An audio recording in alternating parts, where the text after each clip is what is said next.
Hey everybody, back with a brand new week of the Cabral concept. So glad you could join me here today. Excited to get into our mindset and motivation topic.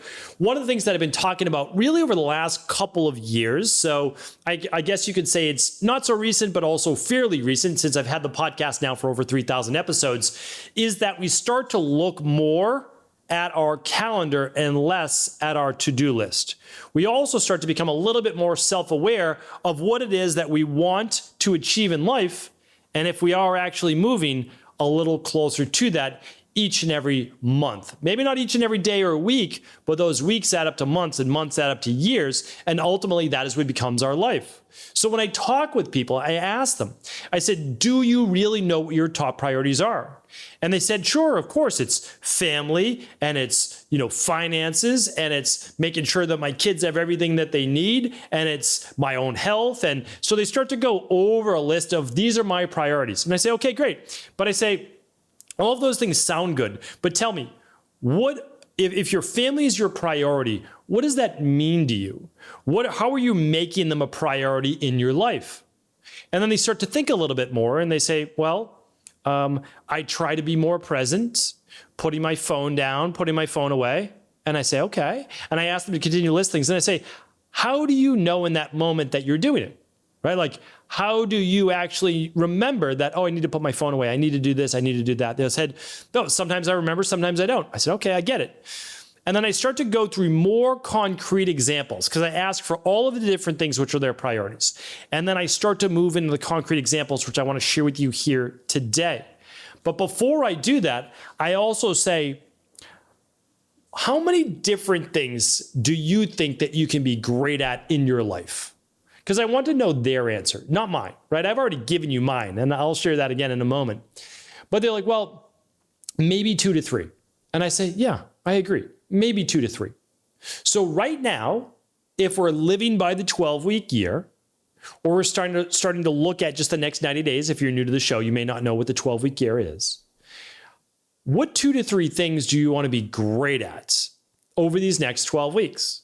Meaning, what do you want to give more of your attention to? And then I'll share those concrete examples.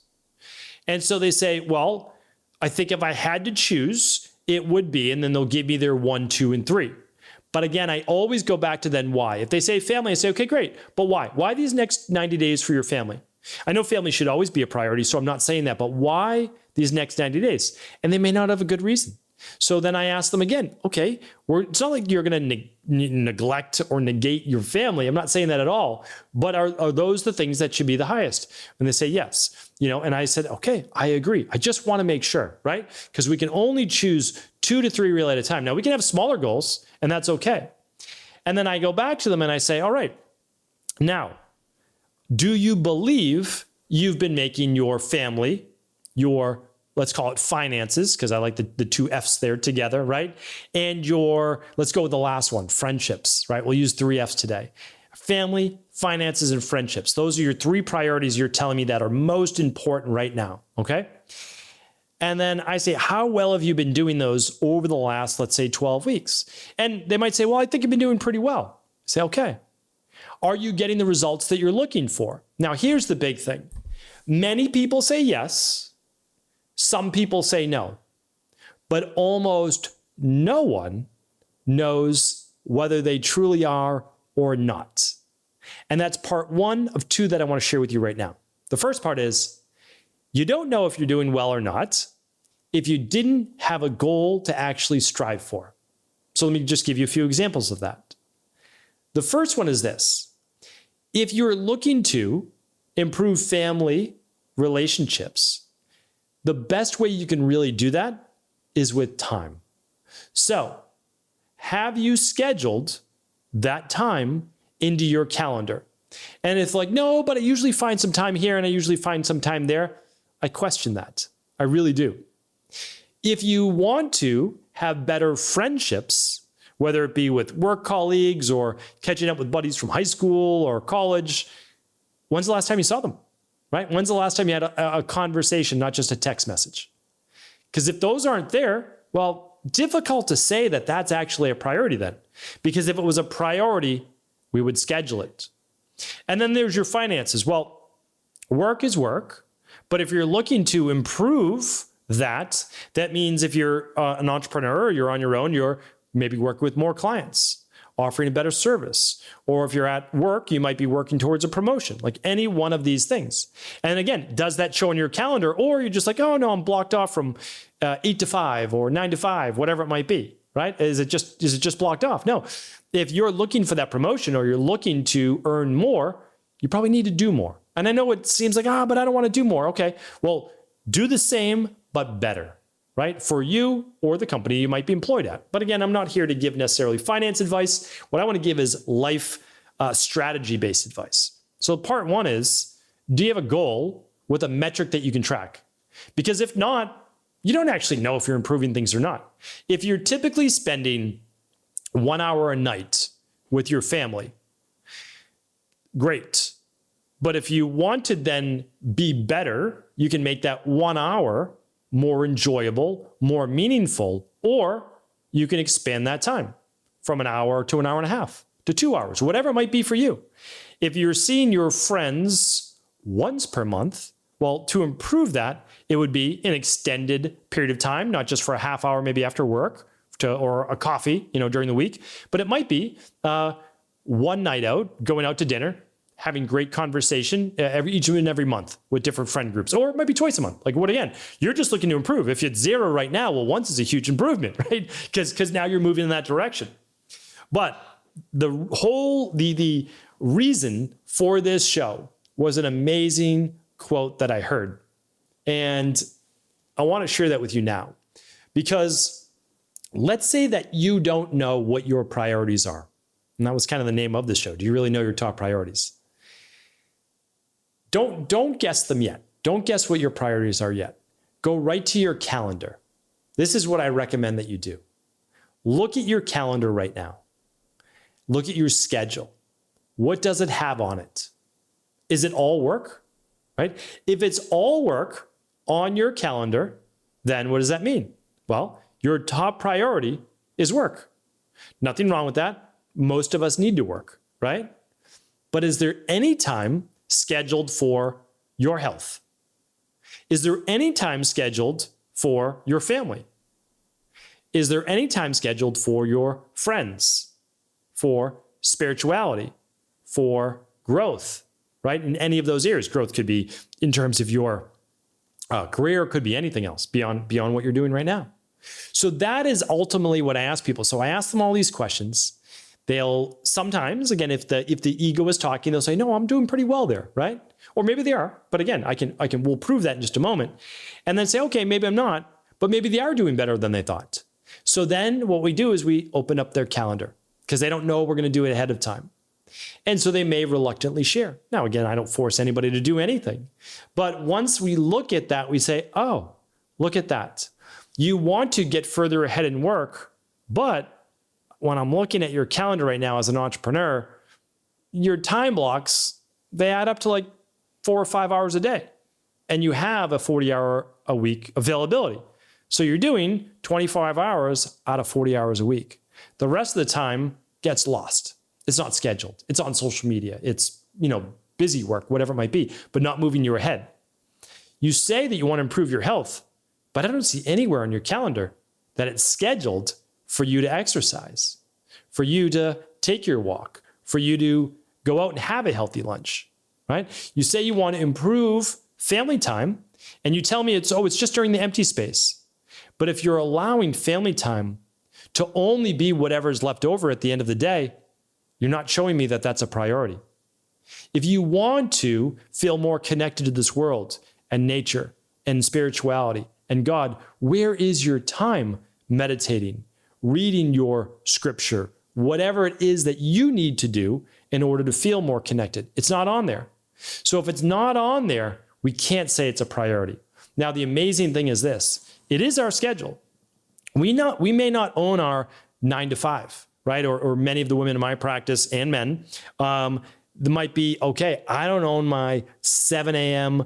to, let's say, 9:30. And I do have, though, like 9:30 to 1:30 or 2, okay? And then I've got to pick up the kids, and then it's after school activities, then it's dinner, then I have a couple hours before bed. So I get it. Many people, same exact schedule. So what do? We're going to take advantage of that 4 hours from 9:30 to 1:30. And we might take advantage of one more hour from 8 to 9 at night. And then you get a little of you time as well there. Just to say, well, that's how many hours? It's 5 hours a day, 9:30 to 1:30. And then let's just say 8 to 9, or maybe we get rid of the 8 to 9, relax, right? Rest, enjoy, be with your partner if you have a partner. So we have 4 hours though. We might not have 8, but if we focus, we're going to get a solid 20 hours per week. It's amazing, right? So all we're trying to do is use our calendar, our schedule with the time that we have in order to then prioritize what truly has meaning. So when you're juggling, especially like a student, I worked, not all the time, but I worked while being a student. I worked full-time during my Christmas break, my summers, all of those things, but I wanted to fit in my friend time. I wanted to exercise and work out, all of these things. So I was literally, during the summers, I would wake up, I would get ready for work, go work. Then after that, at my senior year, I had a second job. Then I would exercise. Then I go with my friends. Probably not the best idea. Probably like a little bit too much on the body, right? But I'm just trying to get in all of the things that were priority when I was a senior in high school, right? Then when I'm in college, what am I doing? Oh, my main job is to study. But I also exercised. I also did personal training and nutrition. Then I was also studying for nutrition, exercise, strength and conditioning, other certifications while in college. So like that was another priority. So I had to fit that in. So, and my schedule doesn't necessarily look like anybody else's schedule. My schedule now is totally different with 2 daughters, my wife, my health-based companies that I run, the books that I try to write, the podcasts that I try to do. It's very busy. But I still get in my exercise time 6 days a week. What I do is I try to make these things a priority. But unless it's in my calendar, unless it's in my schedule, I can't really say it's that important. Now, every time I'm saying yes to these things though, I'm also saying no to all the others. So it makes me more selective in what I'm choosing because I know that there are only so many things that I can prioritize. The other nice thing is this. I set a priority for basically January through March, and then April, May, June, and then I keep doing the 12 weeks. So at the end of those 12 weeks, I can decide during this season, I'm going to make it more about friendships, more about this, that, and the other. And it's not that I have to let them all slide, but during the busy months of travel, work, etc., that I might be going on West Coast trips. I might be prioritizing family-based trips as well, certain work-based season. I might see friends, catch up with them once a month, go out, we go to dinner, we hang out, we enjoy, relax, great. Then I'm always making time, of course, for family. So there's only so many things that I'm doing. But then after that, let's say more like summertime, a lot more time to catch up with family, with friends. We do 3 days typically, like each and every week. So it's a lot more of that. Now, that's that season. Then once the kids go back to school, what do? Different season. I have travel. We have the Reimagined Health Summit that we put on every single year. All of these different things then start to come up. And then we have holidays. Okay, now it's more friends and family. So what I'm sharing with you is this, that your life doesn't need to be static and it doesn't need to be super rigid, but look at your schedule. And your schedule will tell you what you're prioritizing. And if you're not prioritizing something, you just can't get upset that you're not achieving the results and the goals you've set for yourself. Because you may have set them in your mind and wrote them down on paper, but if they're not a part of your everyday, it's just difficult to achieve it. And at the same time, we have to be gentle on ourselves and realize there are only so many things that we can accomplish at the same time. Once you become a full-time student or your full-time job, full-time parent, all of these things, there's a lot of demands on your time.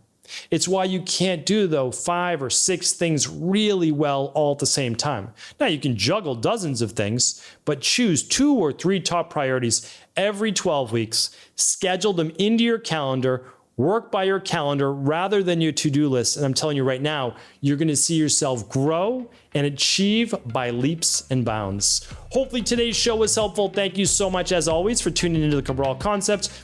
Thank you for your support. Do feel free to share the show with anyone you believe it could serve. Thanks so much for tuning into today's show. Before you go, don't forget to hit that subscribe button. I want to make sure that you're getting our daily content, not missing out on anything functional medicine, wellness, weight gain, weight loss, anti-aging, living longer, stronger, and all of the most cutting-edge research. And if there's any topics you want to hear, feel free to leave them in the comments below. Take care.